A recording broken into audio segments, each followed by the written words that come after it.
जय हिंद दोस्तों नेपाल हमारे पड़ोस में बसा छोटा सा पहाड़ी देश, वह देश जिसे दुनिया शांति का संदेश कहती है। भगवान बुद्ध की जन्मभूमि, हिमालय की गोद में बसा एक खूबसूरत राष्ट्र। लेकिन सवाल यह है कि इस शांति की धरती पर इतनी हिंसा क्यों? कभी राजमहल में गोलीबारी, कभी जातीय दंगे, कभी सेना और प्रदर्शनकारियों के बीच भिड़ंत, और अब 2025 में जेन जेड का सोशल मीडिया विद्रोह, जिसमें 20 से ज्यादा लोग मारे गए। तो आखिर नेपाल में यह हिंसा क्यों बार बार होती है? इसका सच क्या है? और भारत, चीन जैसी बड़ी ताकतें इसमें क्या रोल निभाती हैं? आइए जानते हैं इस पूरी कहानी को विस्तार से आज के इस वीडियो में।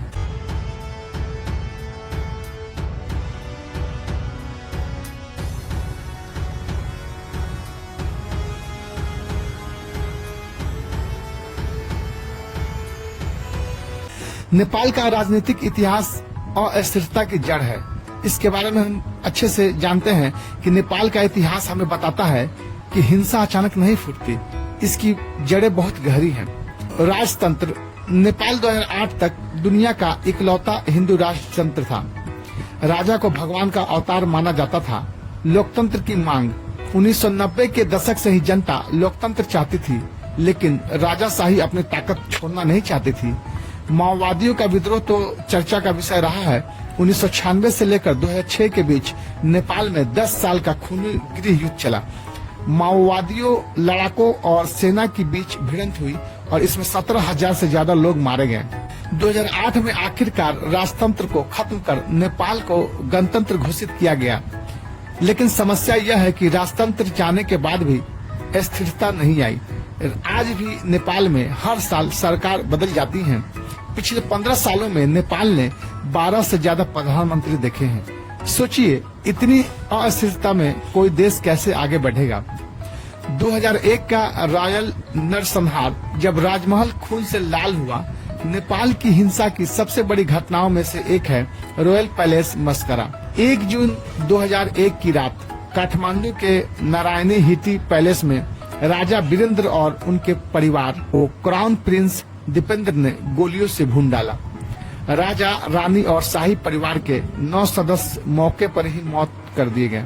आधिकारिक बयान था कि प्रिंस दीपेंद्र ने यह हत्या की, लेकिन नेपाल की जनता आज भी इसे षड्यंत्र मानती है। लोगों को विश्वास है कि सत्ता के लिए हत्या कराई गई। यह नरसंहार नेपाल की जनता के मन में गहरा जख्म छोड़ गया। राजतंत्र की इमेज ध्वस्त हो गई और लोग लोकतंत्र की ओर मुड़ गए। नगारकोट नरसंहार, जो 2005 में हुआ था, उसके बारे में आता है कि 14 दिसंबर 2005 को नगारकोट गांव में एक मंदिर में त्योहार चल रहा था। अचानक वहां तैनात एक सैनिक ने गोलीबारी शुरू कर दी और 11 लोगों को मार डाला।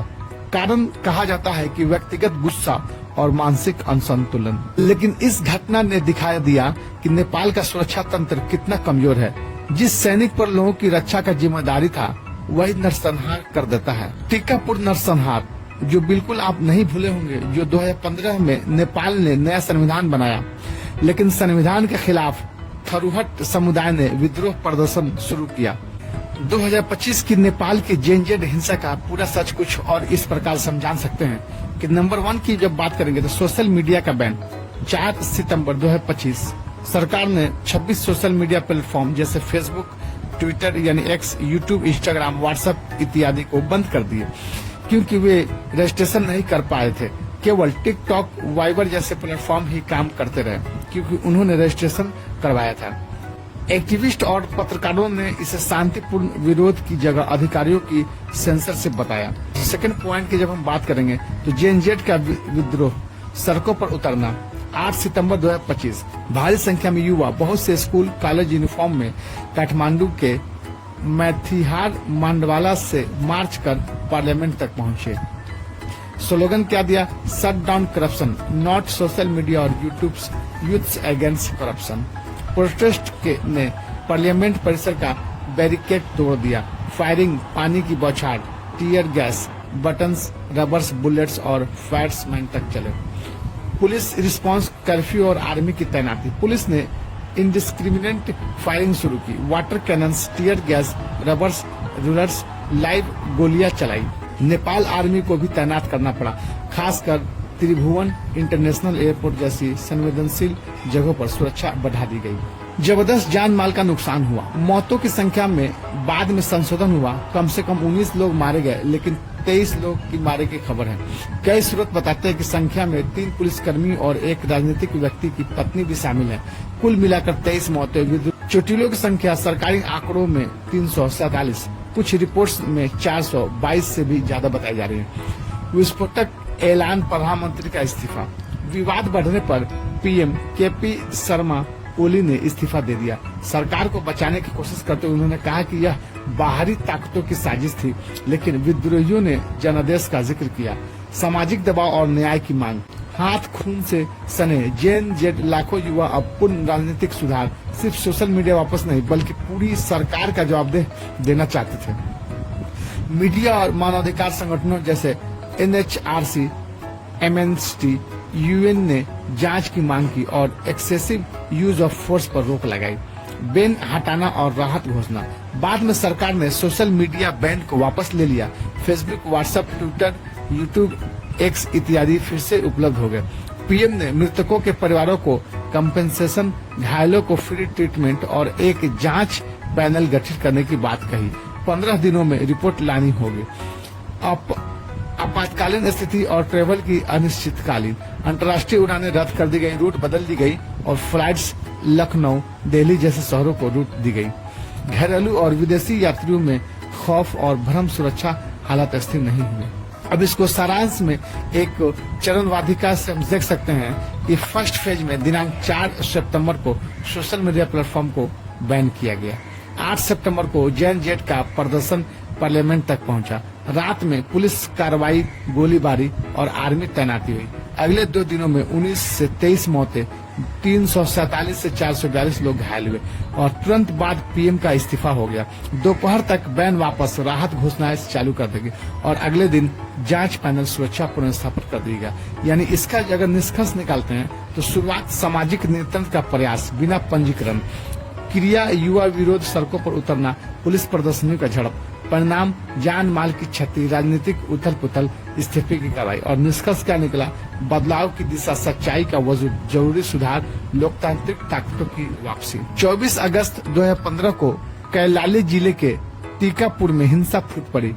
प्रदर्शनकारियों ने पुलिस पर हमला किया, जिसमें 6 पुलिस अधिकारी, 1 बच्चा और कुल 8 लोग मारे गए। इस घटना ने यह साफ कर दिया कि नेपाल का समाज जातीय और क्षेत्रीय आधार पर गहराई से बटा हुआ है। मधेसी आंदोलन और जातीय संघर्ष नेपाल की राजनीति का सबसे बड़ा टाइम बम है। जातीय असमानता। नेपाल ब्रॉडली 2 हिस्सों में बटा है। पहाड़ी, जिसे हम हिल पीपुल कहते हैं, तराई, जिसे हम मधेसी पीपुल के नाम से जानते हैं। मधेसी समुदाय नेपाल की दक्षिणी सीमा पर रहते हैं, जिनके भारत से गहरे सांस्कृतिक रिश्ते हैं। वे लंबे समय से कहते आ रहे हैं कि हमें बराबरी का अधिकार नहीं मिलता। संविधान में प्रतिनिधित्व, नौकरी और अधिकारों को लेकर मधेसी लोग बार बार विरोध करते रहे हैं। 2015 के संविधान विरोध प्रदर्शन में ही सैकड़ों लोग मारे गए थे। यानी नेपाल में हिंसा सिर्फ राजनीतिक नहीं बल्कि जातीय और सामाजिक भी है। भ्रष्टाचार और बेरोजगारी भी एक मुद्दा है, हिंसा की असली जड़ है। नेपाल की एक और बड़ी समस्या है भ्रष्टाचार। ट्रांसपेरेंसी इंटरनेशनल की रिपोर्ट के अनुसार नेपाल दक्षिण एशिया के सबसे भ्रष्ट देशों में से एक है। यहाँ नौकरी बिना रिश्वत नहीं मिलती। विकास के नाम पर पैसा नेताओं की जेब में चला जाता है। युवा बेरोजगार हो रहे हैं। अब सोचिए, जब युवाओं को न पढ़ाई में स्कोप दिखे, न नौकरी में, न विदेश जाने का रास्ता हो, तो वे या तो अपराध की ओर मुड़ेंगे या सड़कों पर उतरेंगे। यानी भ्रष्टाचार और बेरोजगारी ने नेपाल की हिंसा को और बढ़ा दिया है। 2025 का सोशल मीडिया बैन और जेन-जेड विद्रोह। आज जो मामला सामने आया है उसको हम जरा देखते हैं ताजा हालात पर क्या नजर है। 2025 में नेपाल सरकार ने 26 सोशल मीडिया प्लेटफॉर्म पर बैन लगा दिया। For example Facebook, WhatsApp, YouTube, Instagram, Twitter वगैरह। सरकार का तर्क था कि सोशल मीडिया पर भ्रष्टाचार विद्रोही आंदोलन को हवाला मिल रही है, लेकिन असलियत यह थी कि सरकार अपनी आलोचना दबाना चाहती थी।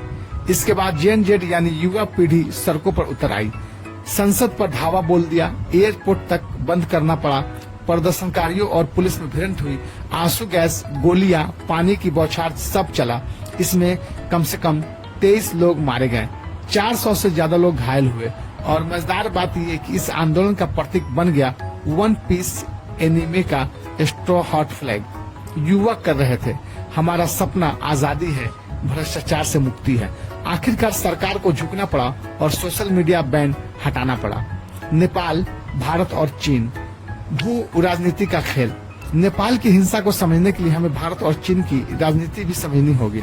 नेपाल की भौगोलिक स्थिति बहुत महत्वपूर्ण है, एक तरफ भारत, दूसरी तरफ चीन। भारत चाहता है कि नेपाल उसके साथ रहे और चीन चाहता है कि नेपाल उसके साथ रहे, बेल्ट एंड रोड प्रोजेक्ट में शामिल हो। यानी नेपाल में हर राजनीतिक संघर्ष के पीछे भू राजनीति का भी खेल है। जब कोई नेता भारत समर्थक होता है तो दूसरा गुट चीन समर्थक बन जाता है। इस वार में असली नुकसान जनता का होता है। आम जनता की क्या हालत है उस पर अगर प्रकाश डालते हैं तो नेपाल की आम जनता इस राजनीतिक हिंसा से थक चुकी है। पर्यटन उद्योग, जो नेपाल की अर्थव्यवस्था की रीढ़ है, हिंसा से सबसे ज्यादा प्रभावित होता है। किसान और मजदूर महंगाई और बेरोजगारी से जूझ रहे हैं। युवा या तो गल्फ देशों में मजदूरी करने जा रहे हैं या फिर आंदोलनों में शामिल हो रहे हैं। हकीकत यह है कि नेपाल के लोग शांति चाहते हैं, लेकिन नेता अपने कुर्सी बचाने के लिए हिंसा को हवा देता है। आगे का रास्ता क्या है, समाधान हम क्या निकाल सकते हैं? अब सवाल है कि इस हिंसा को कैसे रोका जाए। राजनीतिक अस्थिरता, बार बार सरकार बदलने की बजाय एक मजबूत और जवाबदेह सरकार चाहिए। समानता और न्याय, मधेसी, थरू और अन्य जाति समूह को संविधान में बराबरी का अधिकार मिलना चाहिए। भ्रष्टाचार पर लगाम, ट्रांसपेरेंसी और कड़े कानून के लिए हिंसा का जो कानून है उसमें परिवर्तन करना चाहिए। और हम जानते हैं कि ट्रांसपेरेंसी और कड़े कानून के बिना हिंसा कम नहीं होगी। युवा नीति, रोजगार, शिक्षा और उद्यमिता पर फोकस करना होगा। विदेशी ताकतों से संतुलन, भारत और चीन दोनों से अच्छे संबंध, लेकिन किसी का कठपुतली बनना जरूरी नहीं है। और अगर कंक्लूजन की बात करें, निष्कर्ष की बात करें, तो दोस्तों यही है नेपाल की हिंसा का पूरा सच। नेपाल की समस्या सिर्फ एक घटना या एक आंदोलन नहीं है, यह समस्या है लंबे समय से चल रहे राजनीतिक अस्थिरता की, जातीय असमानता, भ्रष्टाचार और बेरोजगारी की। आज नेपाल का युवा कह रहा है हम बदलाव चाहते हैं और शायद यही बदलाव आने वाले समय में नेपाल की किस्मत को तय करेगा।